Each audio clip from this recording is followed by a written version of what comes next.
তখন আল্লাহ তাআলা আসমান থেকে বৃষ্টি বন্ধ করে দেয়। আর যখনই মানুষ ইস্তিগফারের আমল করে, আস্তাগফিরুল্লাহ পড়ে, আল্লাহ তার প্রতি সন্তুষ্ট হইয়া আল্লাহ তাআলা আসমান থেকে বৃষ্টি বর্ষণ করে দেয়। সুবহানাল্লাহ। তাইলে বোঝা গেল বৃষ্টি বন্ধ হয় কেন? আমাদের গুনাহের কারণে। আর আসমান থেকে বৃষ্টি আল্লাহ চালু করে কিভাবে? মানুষ যখন গুনাহ থেকে তওবা করে, ইস্তিগফার করে। এজন্য বেশি বেশি ইস্তিগফারের দরকার আছে কিনা?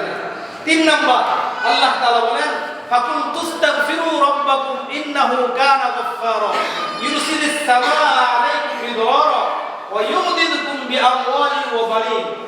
আমাদের ফসল নষ্ট হয়ে যায়, সম্পদ আমাদের অনেক সময় দেখা গেছে অভাব অনটন দেখা যায়, দেয় কিনা যায় না?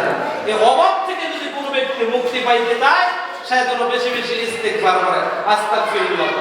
আর 4 নম্বর, অনেক সময় আমাদের সন্তান হয় না, অথবা সন্তান হয়েছে কিন্তু বাপ মার কথা শোনে না, এমন সন্তান আছে কিনা? নাই। যদি কোনো ব্যক্তি ইস্তিগফারের আমল করে, বেশি বেশি আস্তাগফিরুল্লাহ করে, তাহলে তার সন্তানকে আল্লাহ বাধ্য বানায় দেবেন। আর যদি নেককার সন্তান না হয়, আর এই ব্যক্তি ইস্তিগফারের আমল করে, এর কারণে আল্লাহ তাআলা তাকে ইস্তিগফারের ফজিলতে তাকে নেককার সন্তান দান করবেন। সুবহানাল্লাহ। এরপরে 5 নাম্বার, আল্লাহ তাআলা এই যে আমরা বাড়ি বানানোর জন্য কি পরিমাণে পেরেশান, মানুষ সৌদি আরব যায়, বিভিন্ন দেশে যায় কিনা যায়? এটা অবশ্যই যাওয়া দরকার, কাজ করা দরকার।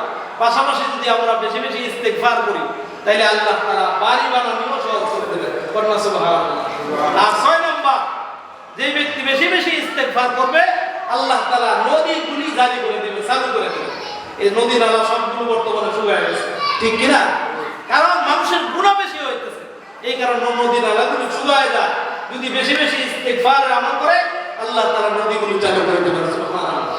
আর 1 মিনিটে আরেকটা ফজিলত বইলেই আমি শেষ করতেছি, সেটা হলো যদি কোনো ব্যক্তি বেশি বেশি ইস্তিগফার করে, আল্লাহ তাআলা তাকে মুস্তাজাবুদ দাওয়া বানায়।